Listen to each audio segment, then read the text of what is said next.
ekyobugagga ekisooka oba capital gw'onoonya egwe ennyini ng'omuntu olunaku lw'onaatandika okwetunuuliranga capital lw'olunaku lw'ogenda okutandika sitepu yeesooka okunoonya obugagga. Katonda wawa yakutonda ng'oli mulamu ye personal full age competent understanding and sound mind oye capital atandikibwako. Toli mulalu nti okuba mayinja ku kkubo oli mulamu ate Katonda n'akwongerako bwolina muvubuka buto n'amaanyi okyagayina oyo ye capital atandikibwako. Ebiseera ebisinga tuva ku kintu kye tuyina ne tufuubananga tunoonya obugagga gye butakola ki. Obugagga bulina kutandikira ku ggwe ng'omuntu. Kati obeera omaze okugaa nti gwe capital weebuuze nnyina ki. Omuntu abeera ne miliyoni emu n'atazuwa value naye nga yakutandika na miliyoni 3 z'atayina. Kati muganda wange oba olinda lw'olifuna 3 tandika okukola tolitandika kukola. Ate capital ze ssente z'olina ggwe ng'omuntu. Oba olina miliyoni olina kubuuza eno miliyoni esobola kukola mulimu ki. Si kulowooleza mu 3 oba mu 10 ky'otannakola ki ky'otannafuna.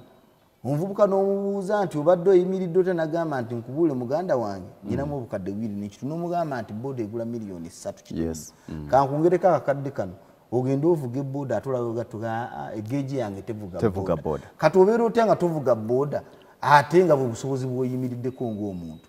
Tolaba nti ojja kutambulira mu kwerimba paka. Oyina obugagga bweweewa bw'otannatuukamu. Oyina obukadde 2 n'ekitundu bujja mu kuvuga booda. Bakulaga nti nsobola okwongerako n'akakadde n'ovuga booda empya. Gwe obwongo bwo bugamba nti olina tula maka ga Hamisi Kigundu. Tukyalina omugagga tumalako omwaka 2 nsuubira okuba nti puroguramu eno egenda kukyusayo abantu ne banabira obukadde 10 okwetoola ensi yonna mu Uganda ne wabweru wa Uganda. Naye ekibuuzo ekiriwo nti gwe byolaba obiraba otya? Otunuulidde kutandika naki? Omusajja agambye nti tewali kusoomozebwa muntu kwayitamu nga okutya okutandika. Sooka ompe katabo aka Success and Failure Based on Reason and Reality. Nyina bagiyita suula ndowooza chapter. Naye akatabo konna akayina mbulira chapter yekani enlight girigeri nti ziyakawandiika. Nyina gye njagala wano. Eyankwatako ennyo eri ku page number 35. Abasinga we wantu we tusinga okutya. Ekigambo bakiyita risk. Amatiga. Ge matiga. Oli musajja Muganda. Omuntu okweteeka matiga. Tuli katabo ka Success and Failure Based on Reason and Reality. Go wabiwandiika bino. No government, I would personally define risk as the ability to give. Anyway, no what to kataba nagamba nta will define risk as the ability to give or surrender what you have on you with hope to gain more, all on a balance of the probability. Risk bwe busobozo obwo omuntu wakwata kyayina n'akiwaayo n'akisacrificinga with the probability nga ayagala kufuna maaso with hope tiagenda kufuna ekisingawo. Risk okwata akasente k'oyina miliyoni emu olina jana gamba nti bane nkubulira ebijanjalo bifuna n'ogenda esimba buli n'obisiibula yeyo risk. You've attached risk. Tonna manyo babifuna ne olaba nga bifuna. A risk on what you have, the ability to surrender. Omutima ogwo gukwata kyoyina. Abantu abasinga abavu batera okugamba saagala kukolesa lulimi lumyo bagamba nti baavu, naye abantu abatannafuna ebiseera ebisinga batera okugamba nti abagagga abantu bafunye ku ssente babeera abakodo, naye nedda tebakulimba.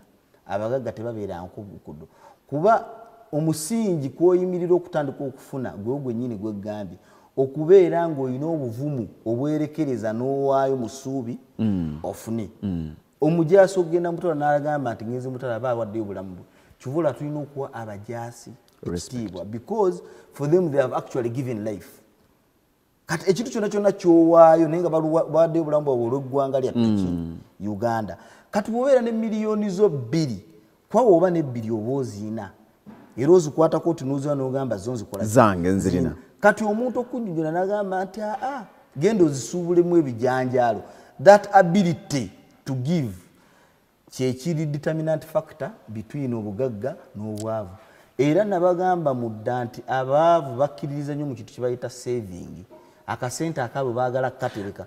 We mbadde nzija wennyini nti waba takaterese mu piro ayagala akatwale mu banka akatekeyo agaye nti mugira mukola ki mukanterekera. Nejjukira Kigundu anoonya obugagga ajja genda annyonnyola manager akwata akasente ako nga kawezi mwe n'abakola mu bitale myuga miki n'amunnyonnyola n'akamuwola n'agenda n'akakolamu ate ebimukulaakulanya mudda n'abawa n'emirimu ne mufuuka abakozi be naye nga sente zakolesa mu butuufu ki zammwe kati risk ekyo kintu kikulu nnyo the ability to surrender or give what you have on you with hope to gain more but all on a balance of probability tomanyi kijja mu maaso ne n'otambulira ku ssuubi ly'okufuna newejjako akatono k'okola ki olina ekigambo kyotera okuŋŋamba ate nange nayiga okikozesa otera nnyo okuŋŋamba nti muto wange sente ze zinoonya sente ate sente zifa zinoonya sente abantu awe tusinga okutya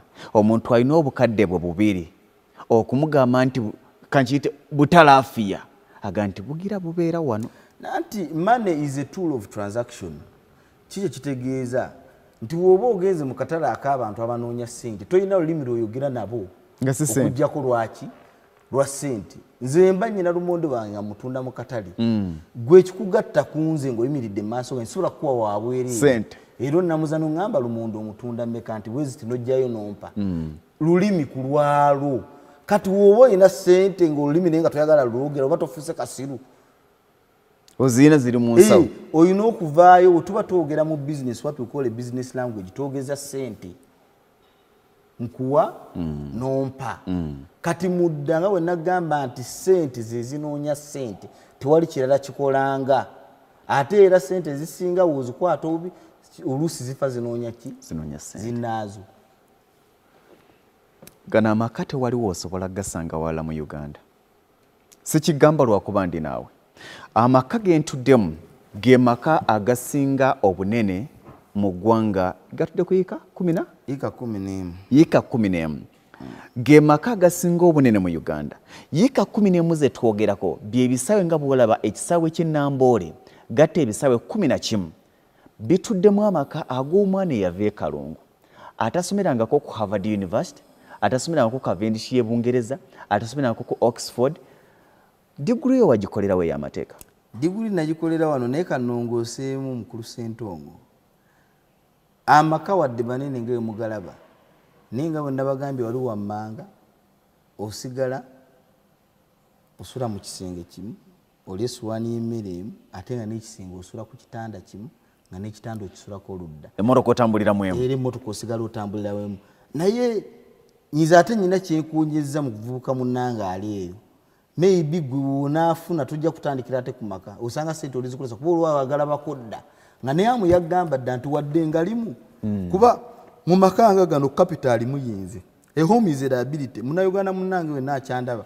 wobeera oli eyo ng'amaka okyagatwala nga kyabugagga oli mu mbeera mbi nnyo kuba amaka si kyabugagga ekintu kyonna ekitayingiza wadde okiteekamu tosobola kiyita ki kyabugagga wakati gana amaka nga fulumizaako ssente nnyingi obukadde nga 37 oba 4 omwezi zigenda mu kitegeeza nawe nga kuweera obwereere gayinza okukulema okukola ki okuyimirizaawo okumaintaininga kapitaali muno yinze so si maka waliwo omusajja ali ku kamera atunuulidde amataala gokkanaga nti ssente zayinza okufuna omwezi zirabika okuba nga esasula biru y'amasannyalaze era avuuka bannanga batandika okukola sibawa amagezi kutandika na bino mwina kutandika na business neze bino nabikola kale naye gampa value kwatu bwe natuuka nkolagana n'abantu ab'obuvunaanyizibwa wabaze n'alaba nga wosula abavunaanyizibwa naki ate kyongera ku trust nembeera nga mutambulira wamu kitegeera amaka kyabugagga ku musajja naye ate nga si kyekintu kyolina opapira ennyo kuba tekizzaabula kikola ki ate nga mujjukire nti obugagga kyetuyita obugagga it's a matter of balancing incomes and liabilities bwe kasita obeera nga ennyingizayo ntono okusinga ku nfuluma yayo then onaatera okuva mu bantu abadde bayira n'otandika okusemya n'ogwa kati tukola nnyo okulaba ng'ennyingiza yaffe always ebeera ki waggulu naye wonadda mu bintu nga bino ebyokugula amaka nga tonna kuzimba amaka ag'ebbeeyi ng'agahaamu kugula mmotoka ng'ezahaamu nga tonna seetinga misingi eri wammanga ngayo mulaba nnyina ebizimbe bingi na biki byenkola so olina kusooka kuseetinga bizinesi so sinnya ate kizitwala kasita weekuba mu tooki ng'olaba ennyingizayo ntono ku nfulumya oli ku kuba eri kutwala ku kye bayita downfall obwavu kasita weekubamu ttooki ng'ennyingizayo ntono okusinga enfulumya kitegeeza nti oli mu kkubo erikutwala mu bwavu w'omukozi akozesebwa ofuna ssente mmeka omwezi osaasaanya ssente mmeka omwezi